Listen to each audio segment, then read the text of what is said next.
Hello friends, स्वागत है हमारे यूट्यूब चैनल में आपका। BSF constable crew water wing का जो सेकंड फेज होने वाला है, सेकंड और फाइनल फेज।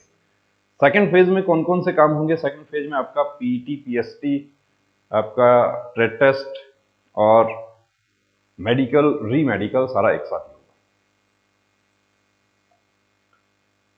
अब कुछ हमारे साथी जो है उनको ये डाउट है कि मैंने बोट ऑपरेटर का सर्टिफिकेट मल्लाह से बनवा लिया, जो गांव में नाव चलती है, मछली पकड़ने वाली नाव, उसका सर्टिफिकेट है मेरे पास में। देखिए, उस सर्टिफिकेट का कोई वजूद नहीं है यहाँ पे, क्योंकि नोटिफिकेशन में साफ लिखा हुआ है कि 265 हॉर्स पावर से कम पावर का बोट का आपके पास में एक्सपीरियंस होना चाहिए। अब आप भी अपनी जगह सही हैं, जो मल्लाह से जो सर्टिफिकेट बनवाए हैं वो भी अपनी जगह सही हो सकते हैं कि 265 हॉर्स पावर, मल्लाह भी तो अपना हॉर्स पावर लगा रहा है, लेकिन ऐसा नहीं चलेगा। आपको इंजन वाला बोट का सर्टिफिकेट आपको चाहिए। अब इंजन वाले बोट कौन से हैं? देखिए, ये इंजन वाले, ये इंजन है, ये 85 वाला इंजन है। और आपको दिखा देते हैं, ये 85 एचपी वाला आउटबोर्ड इंजन। इसकी आपको जानकारी होनी चाहिए। इस इंजन का आपको पता होना चाहिए, इसको स्टार्ट कैसे करना है। आपको वहां पे प्रैक्टिकल टेस्ट बोट स्टार्ट करने के लिए आपको बोल दिया जाए। ये देखिए, ये 85 एचपी इंजन, ट्विन दो इंजन लगे हुए इसमें 85 एचपी। ये इसका आपको जानकारी होनी चाहिए। 85 हॉर्स पावर का कौन सा है, 85 हॉर्स पावर कितना बड़ा होता है, डायमेंशंस क्या होते हैं, बोट के पार्ट आपको पता होना चाहिए। कोई भी बोट होती है तो उसका नाम होगा पर्टिकुलर, उसका रजिस्ट्रेशन होगा।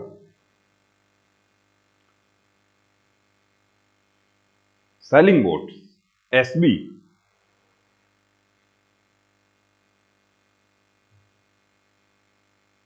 ये देखिए, ये नाव गाड़ी पर है। कब कहा ना, हिंदी में मुहावरा है, कभी नाव गाड़ी पर, कभी गाड़ी नाव पर, यानी स्थितियां बदलती रहती हैं। तो हमारे तमाम वो साथी जो BSF constable crew water wing की भर्ती देख रहे हैं, उनको अपनी सुटेबिलिटी चेक करनी है। सर्टिफिकेट आपका बिल्कुल सही होना चाहिए, जेन्युइन सर्टिफिकेट होना चाहिए। सर्टिफिकेट, गलत सर्टिफिकेट के साथ भर्ती होने का प्रयास ना करें, वरना ऐसा भी हो सकता है कि मिठाई बांटने के बाद आपको परेशान होना पड़े। वो स्थिति बहुत ज्यादा दुखदायी होगी। 2015 की भर्ती में ऐसा हुआ था कि फाइनल लिस्ट आने के बाद में कैंडिडेट जो है वो इस वजह से उनको आउट होना पड़ा कि उनके एक्सपीरियंस लेटर जो थे वो सही नहीं थे। तो experience letter, genuine experience letter का इस्तेमाल करना है। डॉक्यूमेंट्स अपने सही करें। और कोई भी देखिए बोट होती है, उसका कोई नाम होता है, नाम होता है, उसका रजिस्ट्रेशन भी होता है। यहां पर देखिए, ये जो बोट है आप पिक देख रहे हैं, ये विदेशी है बोट, और इसका ये यहां पर इसका नाम हो गया और ये इसके रजिस्ट्रेशन नंबर हो गए। अब हमारे देश में रजिस्ट्रेशन नंबर कैसे होते हैं? हमारे देश में मैक्सिमम हमारे जो साथी हैं उनका बोट का सर्टिफिकेट है धुबरी लॉन्च मालिक कल्याण समिति। अब मैं आपको एक बात बता दूं कि मैं पर्सनली जानता हूं कैंडिडेट को जो धुबरी में, जब आपकी वैकेंसी आती है उससे पहले से, उससे एक साल पहले से ही वो धुबरी में रह रहे हैं, सिर्फ इसी तैयारी के लिए कि कब बीएसएफ वाटर विंग की भर्ती आएगी और मैं इस भर्ती में, मुझे भर्ती होना है। धुबरी में वो लॉन्च मालिक कल्याण समिति में अब काम कर रहे हैं, वहां पर बोट के ऊपर पूरा काम किया है, स्विमिंग सीखा है, सब कुछ किया है। और जो पिछली भर्ती हुई थी उसमें भी कैंडिडेट्स धुबरी में काम करके भर्ती हुए, धुबरी आसाम में। धुबरी लॉन्च मालिक कल्याण समिति की जो सर्टिफिकेट हैं वो बिल्कुल सही है, हम ये कह सकते हैं, क्योंकि वो समिति है। अब वो समिति से आपका सर्टिफिकेट बना है या आपको किसी ने फ्रॉड किया है, वो तो उसका तो हमें नहीं पता है। लेकिन आपको डरने की जरूरत नहीं है कि मेरे सर्टिफिकेट क्या है, मेरे सर्टिफिकेट का क्या होगा। आप भर्ती में जाइए, अपना आत्मविश्वास से भर्ती में जाइए, और जो भी होगा वो अच्छा ही होगा। ये देख सकते हैं, fishing boat, speed boat, FB,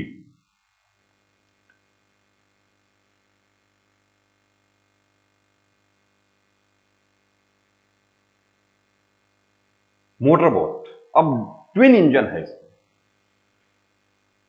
तो फिर मैं आगाह करना चाहूंगा कि कुछ हमारे साथी जो उनको टेंशन हो रही है, टेंशन करने की जरूरत नहीं है। अपने डॉक्यूमेंट्स सही रखिए और भर्ती में आत्मविश्वास से जाइए। वहां पर जो ऑफिसर लोग हैं वो आपका कैरियर बनाने के लिए हैं वहां पे, कूल रहिए, कहीं ऐसा ना हो कि आपका सब कुछ सही है, बोट का इंजन और सब कुछ आप बता देंगे, पिस्टन भी बता देंगे, पिस्टन भी आपको दिखाते हैं क्या है। और मुझे एक्चुअली नहीं पता था ये सारी चीजों का, लेकिन जब से ये कैंडिडेट्स के साथ में मैं जुड़ा तब से मुझे भी ये पता चल गया। ये सुजुकी आउटबोर्ड मोटा, ये पिस्टन है, इसका तो आपके ट्रेड टेस्ट में भी लिखा हुआ है कि ट्रेड टेस्ट में जो एक्टिविटीज होंगी उसमें लिखा हुआ है कि इसके बारे में आपको पूछा जाएगा। तो इंजन के बारे में जानकारी जरूर होनी चाहिए, नोट्स बांधने वाली जानकारी आपको होनी चाहिए, उसकी अपनी पूरी तैयारी रखें। कुछ हमारे साथी ऐसे हैं कि उनको घबराहट में ब्लड प्रेशर बढ़ रहा है। कुछ हमारे साथी ऐसे हैं कि जो कुछ भ्रांतियां पाले हुए हैं कि राजस्थान का जो कैंडिडेट है उसको तो वो तो बोट ऑपरेटर का काम करता ही नहीं है। वो क्यों नहीं करता है? पूरे देश का कहीं भी कर सकता है। राजस्थान का आदमी विदेश में भी बोट ऑपरेटर का काम कर सकता है। आपका एक्सपीरियंस सर्टिफिकेट देश का ही नहीं, आपका विदेश का भी है और आपके पास में वैलिड पासपोर्ट है। आप उस पर वीजा का पूरा डिटेल है उसमें कि इस दौरान आप विदेश में रहे हैं और आपके पास में विदेशी बोटिंग कंपनी का भी आपके पास में सर्टिफिकेट है, एक्सपीरियंस लेटर है आपके पास में, तो वो बिल्कुल मान्य होगा। वो क्यों मान्य नहीं होगा? खुद से ही ये तय कर लिया कि मैं जाऊं या नहीं जाऊं, मैं गोहाट में मुझे साउथ बंगाल जाना है मुझे, और वहां पर तो मेरा किराया इतना खर्च हो जाएगा और कहीं ऐसा ना हो कि मुझे डॉक्यूमेंट में आउट कर दे। आप खुद चोर की दाढ़ी में तिनका वाला काम क्यों कर रहे हैं? आप खुद अपने व्यवहार से क्यों ये जता रहे हैं कि मेरा गलत है? आपका गलत नहीं है, आपको भी जानकारी नहीं है, आपने जहां से बनवाया वो बिल्कुल जेन्युइन सर्टिफिकेट होगा, लेकिन उसके बावजूद भी आप लोग डर रहे हैं। तो डरने की जरूरत नहीं है।